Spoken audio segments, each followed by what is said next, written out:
एक समय में मैनचेस्टर कहा जाता था, तो क्या अभी भी मऊ मैनचेस्टर जैसा है या बदलाव जमीन पर है? नहीं, सब कुछ आपको दिखाएंगे, बने रहिए हमारे साथ। चलिए।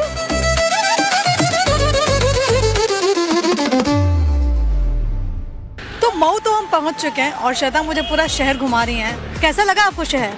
मऊ मुझे लगता है जितना मैंने सोचा था उससे कहीं ज़्यादा थोड़ा डेवलप्ड मुझे लगा। भीड़ भाड़ भी अच्छी खासी है और यहाँ के लोग भी मुझे ऐसा लग रहा है कि खासतौर पर शाम के वक्त खाने पीने में बहुत मजे करते हैं। आपने खाने पीने का नाम लिया श्वेता, यहाँ पर मुझे भीड़ लग रही है। शायद पकौड़े की दुकान है, क्योंकि ये यहाँ का बहुत फेमस पकौड़ों की दुकान है। तो चलिए पकौड़ों का आनंद भी लेते हैं और लोगों से जरा बात भी करते हैं, क्योंकि यूपी यात्रा में हम लोगों से बात ही लगातार कर रहे हैं। यहाँ पर कुछ विकास हुआ है मऊ में? विकास तो बहुत हुआ है। कैसे? अरे तमाम ये लाइटें और ये चौड़ीकरण हो गया है। 2017 के बाद यहाँ कुछ बदलाव हुआ कि नहीं हुआ? बहुत बदलाव हुआ है। मऊ की जब बात होती है तो हम लोग तो आए थे तो हम लोग सोचे थे कि उतना विकसित नहीं होगा, लेकिन यहाँ पर तो तमाम चीजें मैं देख रही है। सड़क भी अच्छी है। तो ये सब कब से हुआ है? शुरू से ऐसा था कि 17 के बाद? 17 के बाद। 17 के बाद से सही बोल रहे हैं ना? अरे 17 के बाद वो सही क्या उसमें? पहले का मऊ कैसा था 17 से पहले? अरे टूटी फूटी सड़कें थी, 4 लेन 6 लेन था ही नहीं, लाइन की उचित व्यवस्था नहीं, लाइट की भी उचित व्यवस्था नहीं थी। आज देख रहे हैं ना, जब मऊ में घुसेंगे आप तो दीपावली हो जाएगी। और देखिए मऊ की अगर बात करें तो मऊ इतना विकास की अगर बात करें तो पिछले अगर पूर्वांचल में मऊ ही सबसे ज्यादा डेवलप पिछले कुछ सालों में पहले भी रहा है। यहाँ के फ्लाईओवर्स हमेशा से चर्चा में रहे हैं। यहाँ पर अगर हम कहें इंफ्रास्ट्रक्चर का विकास हमेशा से बाकी जगहों के मुकाबले ज्यादा बेहतर तरीके से रहा है, लेकिन क्या अभी भी यही स्थिति है या अब विकास रुक गया है या हो रहा है? विकास तो मऊ में 2017 के बाद जब से पूज्य योगी आदित्यनाथ जी महाराज जी की सरकार आई तब से मऊ में बहुत तेज़ी से विकास हो रहा है। उसके पहले तो मऊ एक तरीके से माफियाओं के जद में था। माफियाओं के जद में आने से पहले मऊ में जो स्वर्गीय कल्पनाथ राय जी थे, जो मऊ के सृजनकर्ता कहे जाते हैं, उनके समय में मऊ विकास की रफ्तार पकड़ा था, लेकिन उनके जाने के बाद, उनके दिवंगत होने के बाद मऊ का विकास रुक गया था। और वो विकास का पहिया चलाने का काम अगर किसी ने किया हो तो उत्तर प्रदेश की सरकार पूज्य योगी आदित्यनाथ जी महाराज जी ने किया है। और उनके नेतृत्व में उत्तर प्रदेश का जो विकास हो ही रहा, उसके साथ साथ मऊ भी उस डबल इंजन में एक डिब्बा बनकर बहुत तेजी से आगे बढ़ रहा है। डबल इंजन में एक डिब्बा बनकर तेजी से आगे बढ़ रहा है। लेकिन अगर अपराध की बात करें, लॉ एंड ऑर्डर पर कंट्रोल की बात मुख्यमंत्री योगी आदित्यनाथ करते हैं, मऊ में किस तरह की स्थिति है? क्या महिलाओं के लिए सेफ है? लूट छिनैती इस तरह का? देखिए मऊ का स्टेटस तो आप पीछे जान चुकी हैं कि क्या वर्चस्व किसका रहा है। कल्पनाथ राय के बाद इसलिए मैंने ये सवाल रहा है।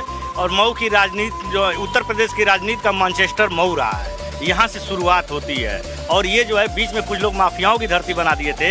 ये IAS की धरती है। यहाँ IAS AK शर्मा जी रहे हैं, वो अंजनेय सिंह जो रामपुर के DM रहे और मुरादाबाद के कमिश्नर रहे, उनकी धरती है। और उन लोगों के नाम से, पढ़े लिखे लोगों के नाम से पहचान आगे बढ़ी नहीं, पहचान किसी और नाम से आगे बढ़ी।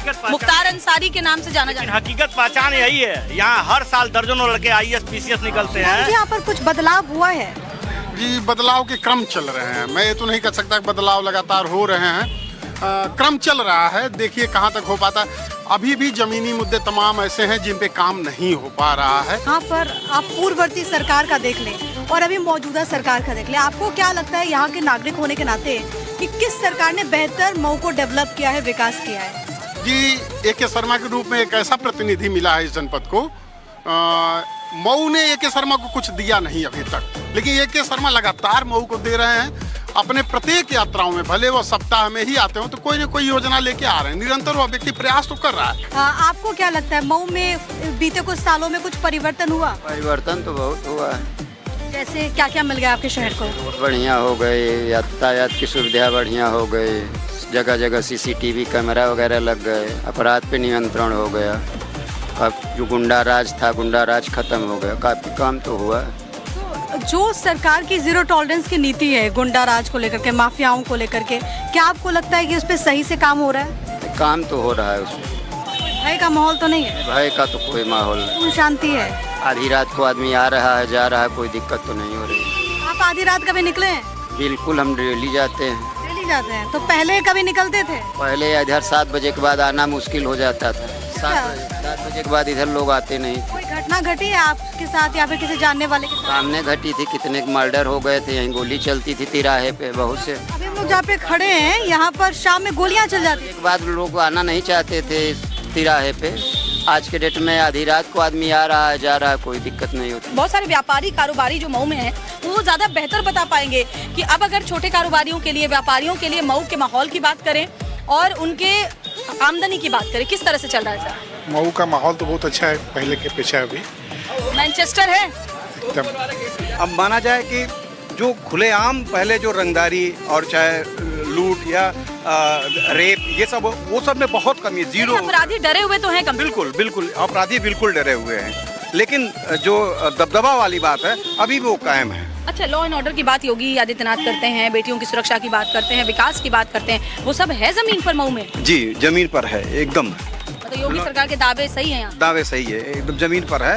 और जो विकास के दावे करते हैं 100% यहाँ दिखता है, ऐसा नहीं है।